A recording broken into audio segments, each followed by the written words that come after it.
me. I don't know if I'm actually allowed to do this when I'm driving, but I feel like it's safe because I've got both hands on the wheel. I'm at 10 and 2 here.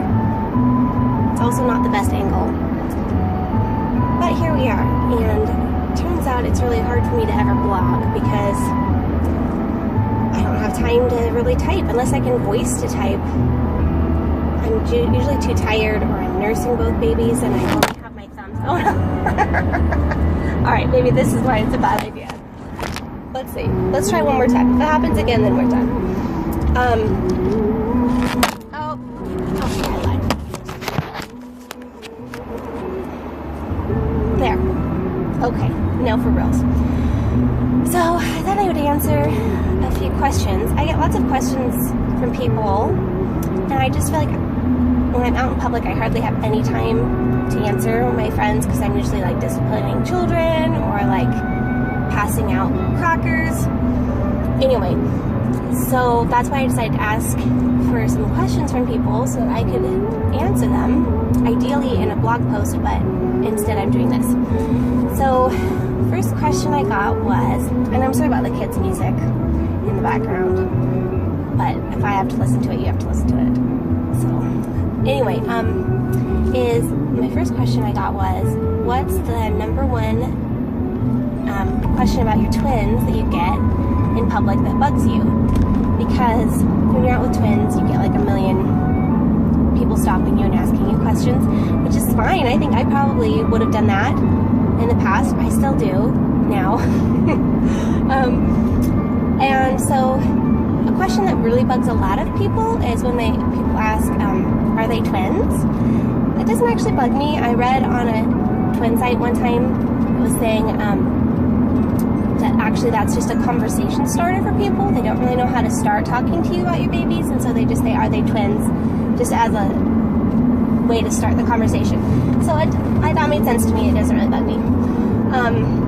The one that bugs me, I guess, is, well, for sure, is when people ask me if I had them vaginally, because I just feel like I don't talk about vaginal things with really anyone. Maybe like a couple of friends.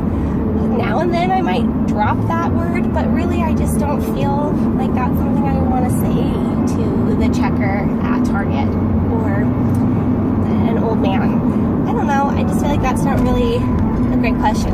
But I get why people are curious about it, because it is kind of unusual to be able to push out twins. So I was thinking that probably what I would say is kind of like a leading question. I'd maybe say like, wow, I can't believe that you were able to do this with 5 kids and recover from a C-section at the same time. And then kind of like wait and see. And if somebody said that to me, then I'd be like, oh, well, good news, I didn't actually have to have a C-section. And then that's your answer. But then you don't have to actually ask. I don't know, that just seems weird.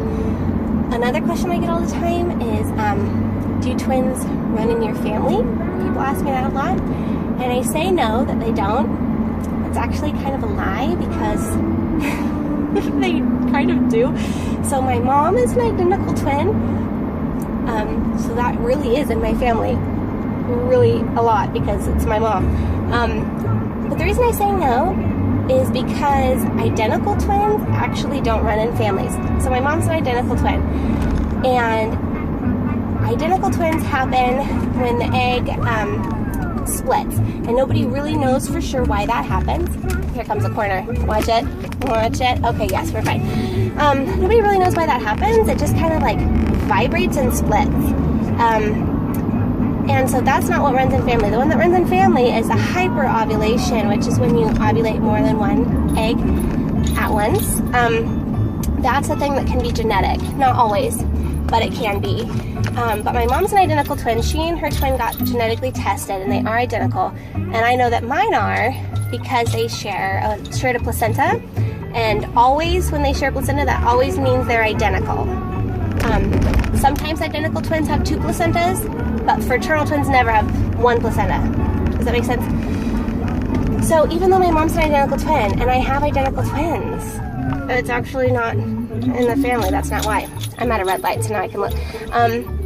Now maybe at some point they'll find out that there is actually a genetic link to identical twins, but at this point they don't. I know you don't believe me, but if you Google it after this, if you Google, do identical twins run in families, it'll say no. Oh, there's a police officer right next to me. Good news, this must be fine because he totally saw what I was doing. And there he goes. So, I guess because I'm hands-free. So if you Google, do identical twins run in families, it will say, no, there's no genetic link for identical twins. Now, everyone's going to know somebody who has a million identical twins in their family, and I just kind of say, I don't know what to tell you about that. Maybe they're just really lucky. They're just so lucky. Or maybe they're going to eventually find out that there is some reason why that happens. But anyway, instead of saying all that to a stranger like at Fred Meyer, I just say, no, there's sure not. There's sure not any twins in my family. Because that's just easier. So, sorry, Mom, about that. I just don't tell people about you and Aunt Catherine. It's easier. Anyway, so there's the first question. I'm almost at my mom's house right now. We're going to a Valentine's Day party, and the way home is going to ruin my baby's nap. And I know about it, and it makes me very sad, but what are you going to do? We have to leave the house sometimes, and today is that day. So, anyway, there's the first question. I've got a lot more. I got actually quite a lot of questions from people. So we'll try this again. Hopefully a blog post or maybe another video. I don't know. It's a little awkward, but not really when I'm in the car. It doesn't bug me. Maybe this is my new thing. If only it could be like up here so that you could like look down and not like under. Oh well. Anyway, see ya. Watching the road. Don't you worry.